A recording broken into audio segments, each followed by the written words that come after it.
حضرت سمرہ بن جنبل سے روایت ہے کہ رسول اللہ صلی اللہ علیہ وسلم نے ارشاد فرمایا کہ ایک دوسرے پر اللہ کی لعنت نہ ڈالو، اور آپس میں یوں نہ کہو کہ تجھ پر اللہ کا غضب نازل ہو، اور نہ آپس میں ایک دوسرے کے لیے یوں کہو کہ تم جہنم میں جائے، اور آپس میں ایک دوسرے کے لیے یوں نہ کہو کہ تو آگ میں چلے۔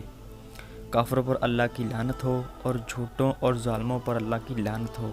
لیکن کسی کا نام لے کر لعنت کرنا جائز نہیں ہے جب تک یہ یقین نہ ہو کہ وہ کفر پر مر گیا۔ آدمی تو آدمی، کسی نجار کو، ہوا کو، جانور کو بھی لعنت کرنا جائز نہیں ہے۔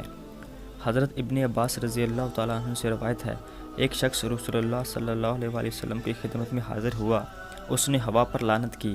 رسول اللہ صلی اللہ علیہ وآلہ وسلم نے فرمایا کہ ہوا پر لعنت نہ کہو، کیونکہ وہ اللہ تعالیٰ کی طرف سے ہی حکم دی ہوئی ہے، اور جو شخص کسی ایسی چیز پر لعنت کرے جو لعنت کے مستحق نہیں، تو لعنت اسی پر لوٹ جاتی ہے جس نے لعنت کی ہے۔ ایک حدیث میں ارشاد ہے کہ انسان جب کسی پر لعنت کرتا ہے تو لعنت آسمان کی طرف لوٹ جاتی ہے، وہاں دروازے بند کر دیے جاتے ہیں،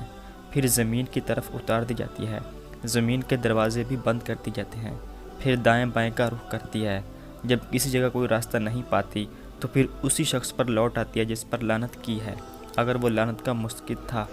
ورنہ اس شخص پر آ کر پڑتی ہے جس نے منہ سے لعنت کے الفاظ نکالے تھے۔ تو دوستو، اس ویڈیو کو صدقہ جاریہ سمجھ کر ضرور شیئر کیجیے گا اور اس کو لائک ضرور کیجیے گا۔ اللہ حافظ۔